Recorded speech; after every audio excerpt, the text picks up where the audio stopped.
एकनाथजी शिंदे यांनी वर्षानुवर्ष जो वाद सुरू आहे, धनगर आणि आदिवासींचा जो लढा सुरू आहे, त्याचं अजून तेल घालण्याचं काम सुरू केले. म्हणजे तुम्हाला सांगतो, तुम्हाला पुरावे पण देतो मी. माननीय हायकोर्टाने, माननीय सुप्रीम कोर्टाने याचिका फेटाळून लावली आणि जाणून बुजून धनगर द आणि रचा या शब्दाचा विपर्यास केला जातो. त्या विषयासंदर्भात आपण ही पत्रकार परिषद आयोजित केलेली आहे. त्या पत्रकार परिषद सर्व प्रमुख पत्रकार बांधवांचे, सर्व पत्रकारांचे मी आभार मानतो आणि पुढच्या आपल्या पत्रकार परिषदेला सुरुवात करतो. मागाशी सांगितल्याप्रमाणे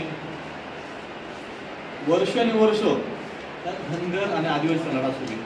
जाणून जेव्हा जेव्हा इलेक्शन येतं तेव्हा तेव्हा आदिवासींचा बळी देण्याचा प्रयत्न हे शिंदे फडणवीस सरकार आणि अजितदादा सरकार करते. तर आजपर्यंत तुम्ही बघतात, आमचं पेसाचं आंदोलन झालं, बोगस घुसखोरी विरुद्ध आंदोलन झालं, परंतु तिथं त्यांनी उपोषण चालू केलं. त्या आंदोलनाला स्वतः त्यांनी शंभूराज देसाई यांना पाठवलं. म्हणजे आदिवासीचं आंदोलन असलं का कोणाला पाठवत नाही, म्हणजे आदिवासी जेलमध्ये गेला तरी चालेल. परंतु हे जाणून बुजून मणिपूरमध्ये जे षडयंत्र रचलं गेलं, मैतेई आणि कुकी समाजामध्ये आरक्षणाच्या नावाखाली जो संघर्ष लावला गेला, तशीच त्याच धर्तीवर महाराष्ट्रामध्ये धनगर आणि आदिवासींचा संघर्ष करून मणिपूरपेक्षाही भयानक घटना महाराष्ट्रात घडवायचं कारस्थान ते आम्ही सर्व पाणी पुरवठा बंद करतो. त्याचसोबत पाणी पुरवठ्यासोबतच आदिवासी भागातून संपूर्ण भारतामध्ये रेल्वे महामार्ग गेलेला आहे. जर यांनी GR काढला तर महाराष्ट्रातील तमाम आदिवासी बांधव रात्रीतून ते लोहमार्ग, रेल्वे पटऱ्या, ते रस्ते सगळे उकळून फेकून देतील.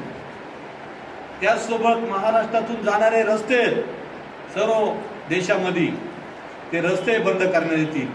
आणि त्याचसोबत आदिवासी भागामध्ये या शिंदे मिंदे फसवणूक की आदिवासींनी बळकावल्या, आदिवासींच्या बोगसांनी बळकावलेल्या जागा त्या तात्काळ खाली करा, खऱ्या आदिवासी विषयात भरती करा.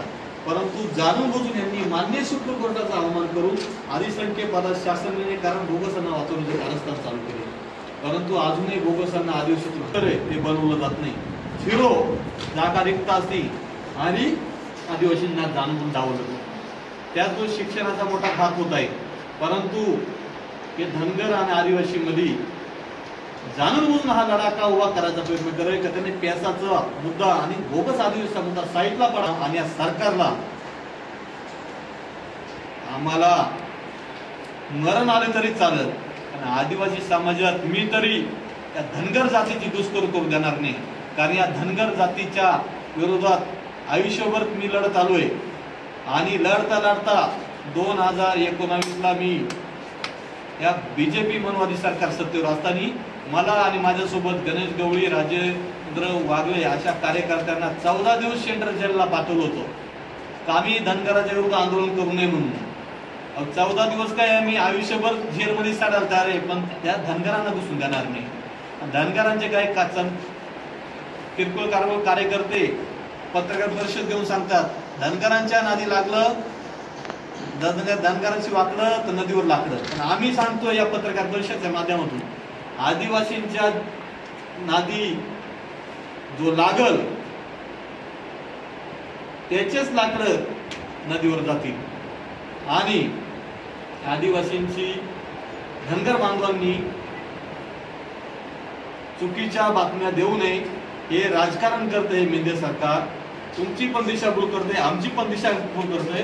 आपल्या दोन्ही समाजामध्ये तेढ निर्माण करून एक मलिदा खाण्याचं काम हे विधानसभेच्या धर्तीवरती येणाऱ्या निवडणुका डोळ्यावर समोर हे करते. त्यामुळं उद्या दिनांक 19 सप्टेंबर रोजी आम्ही सर्व समाज बांधव अखिल भारतीय आदिवासी परिषदेच्या माध्यमातून, सर्व संघटनांच्या माध्यमातून राज्यभर जिल्हाधिकाऱ्यांना निवेदन देऊन मुख्यमंत्र्यांचे निवेदन पाठवणार आहे. उद्या राज्यभर निवेदनांचा आदिवासी विकास मंत्री विजयकुमार गावित साहेब, वसंत पुडके माजी मंत्री, पद्माकर मोली माजी मंत्री, शिवाजीराव मोगे माजी मंत्री, डॉक्टर सुपे, डॉक्टर संजय दाळबाडे, आमचे रमेश थोरात नगरसेवक, सर्व आदिवासी समाजाचे आमदार, खासदार सर्व संघटना सर्व पक्षीय आदिवासी समाजाला तिथं बोलवलेलं आहे मुंबई विधान भवनाकडे आणि सर्व आदिवासी समाजाची तिथे एक मीटिंग होणार आहे। त्या मीटिंग मधून एक या सरकार विरोधात एक आदिवासींची दिशा ठरवली जाणार आहे। त्यामुळे राज्यातील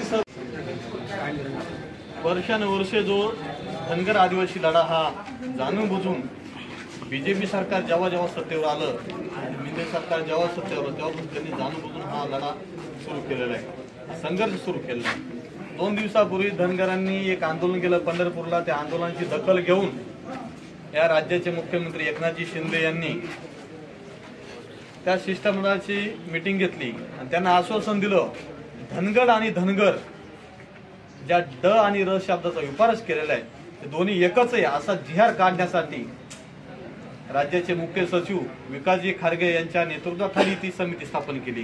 ही आदिवासींवरती घाला घालणारी समिती जाणून बुजून निवडणुका डोळ्यावरती समोर ठेवून जाणून आदिवासीचा बळी देण्याचं कारस्थान हे सरकार करते।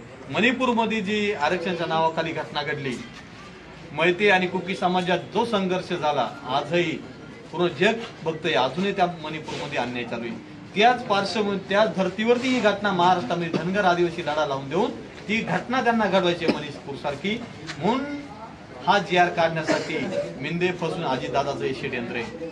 मिंदे आणि फसवणूक आणि अजितदादाला माझं आजच्या माध्यमातून जाहीर इशारा देतो की जर तो जीआर काढणारी खरगे समिती बरखास्त केली नाही आणि जर तुम्ही जीआर काढला तर आदिवासी भागातून मुंबईला मराठवाड्याला जे पाणी जाणार आहे ते रात्रीतून बंद केले जातील। सगळ्यात नळकांड्या रात्रीतून आदिवासी भागातल्या फोडून दिल्या जातील आणि आदिवासी भागातून रस्ते जाणार आहेत, रेल्वेचे लोहमार्ग आहेत, आदिवासी भागातून जाणार आहे सगळे लोहमार्ग रात्रीतून उकळून टाकण्यात येतील। एक सुद्धा रेल्वे आदिवासी भागातून जाणार नाही, एक सुद्धा रस्ता आदिवासी भागातून जाणारी गाडी ते रस्ते बंद करतील।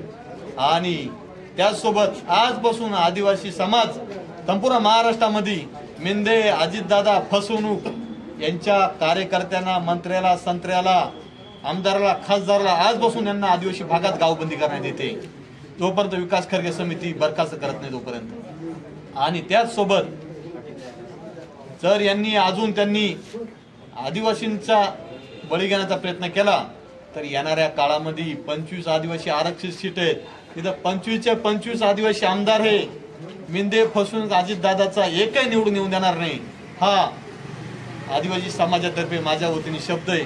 आणि मरण आलं तरी चालेल पण या धनगर समाजाला आदिवासीत घुसू देणार नाही आणि या समाजाच्या वतीने जाहीर इशारा आणि या सरकारला शरण जाणार नाही।